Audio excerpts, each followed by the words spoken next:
Bonjour, bonsoir, bienvenue sur la chaîne de l'immigration et de l'entrepreneuriat. Que tu sois européen, américain, africain, chinois, noir, blanc, ivoirien, whatever, les lois sur l'immigration canadienne n'épargnent personne, ça frappe tout le monde. Je dis bien, ça frappe tout le monde. Et là, vous allez me dire, Geneviève, qu'est-ce qu'on fait? C'est clair, qu'est-ce qu'on fait? Vous souhaitez immigrer au Canada? Vous êtes au bon endroit. Connaissant l'immigration en partenariat avec l'immigration entrepreneuriat est un regroupement de consultants réglementés spécialisés en accueil et intégration au Canada. Nous sommes ouverts le lundi et le jeudi de 11h à 19h. Alors, nous vous attendons dans nos bureaux. Sans plus tarder, prenez rendez-vous pour cliquer sur le lien en bas de la vidéo. Dans cette vidéo, nous allons parler de l'histoire triste d'une Française qui est arrivée ici à 50 ans, qui est arrivée par un recruteur, Santé Québec, qui l'a déniché. Je dirais même qu'il l'a débauché de son emploi en France afin qu'elle vienne travailler ici, afin qu'elle vienne renforcer l'économie canadienne, mais surtout combler le manque de main-d'œuvre dans le domaine de la santé. Vous savez, le domaine de la santé reste encore un domaine très critique, dans ce sens où nous n'avons pas assez de main-d'œuvre, nous n'avons pas assez de docteurs, d'infirmiers. Alors, cette dame qui a tout laissé, qui est venue s'installer ici, va devoir se faire expulser tout simplement parce qu'elle n'a pas pu renouveler, prolonger son permis de travail à temps et actuellement, elle est sans statut. Il s'agit bien de Laurence. Laurence est arrivée ici en février 2021 et pas plus tard que le 3 mars, ou plutôt le 2 mars 2024, elle a reçu un avis de IRCC qu'elle va devoir quitter le pays. Bien sûr, vous savez, quand on reçoit ce genre de lettres, on est mal, on est dans tous ses états, on est perturbé et on n'a pas d'autre choix que de faire des démarches dans tous les sens du terme afin de pouvoir rester au Canada. C'est la raison pour laquelle elle a interpellé son député, son employeur.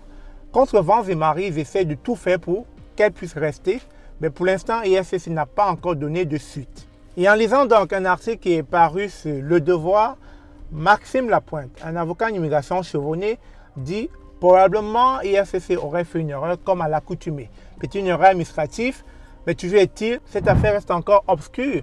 Mais nous ne devons pas oublier que ceci cause du tort et du préjudice à Madame Laurence. Parce que actuellement, elle ne sait plus à quel sein se vouer.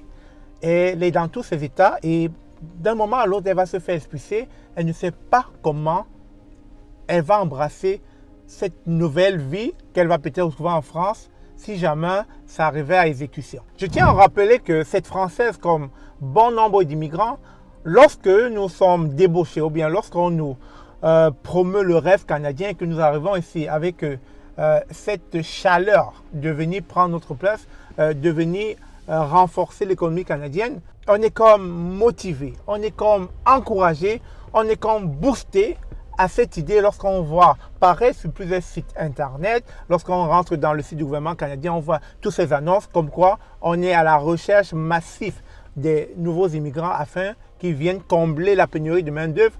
On s'est dit dès lors qu'on va nous accueillir les bras ouverts. Mais faux! C'est une grosse désillusion parce que tel que l'a dit Madame Laurence, elle est en train justement de lire l'heure. Elle est maintenant en train de comprendre que les lois de l'immigration canadienne sont non seulement rigides, mais en pire, aucunement flexibles, quel qu'en soit le contexte. Sur ce, je vous laisse suivre la vidéo qui récapitule, qui résume un peu le parcours de Madame Laurence dans la société canadienne et ce qui contribue à son expulsion en ce jour. Dites-moi dans les commentaires ce que vous en pensez. C'est toujours un plaisir de venir avec des informations pertinentes qui vous concernent et qui vous donneront une idée de ce que c'est que le Canada en termes de loi.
face à un tel cas, dites-moi dans les commentaires comment avez-vous trouvé ce cas en espèces? Comment avez-vous trouvé ce dossier? Si jamais cela arrivait à un de vos proches ou à vous, quel comportement adopteriez-vous?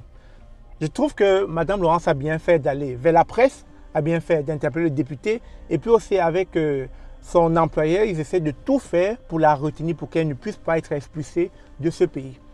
Je vous reviendrai très prochainement avec une autre vidéo pour savoir à quel niveau se trouve cette affaire, parce que cette affaire m'intéresse. J'ai hâte de voir la suite.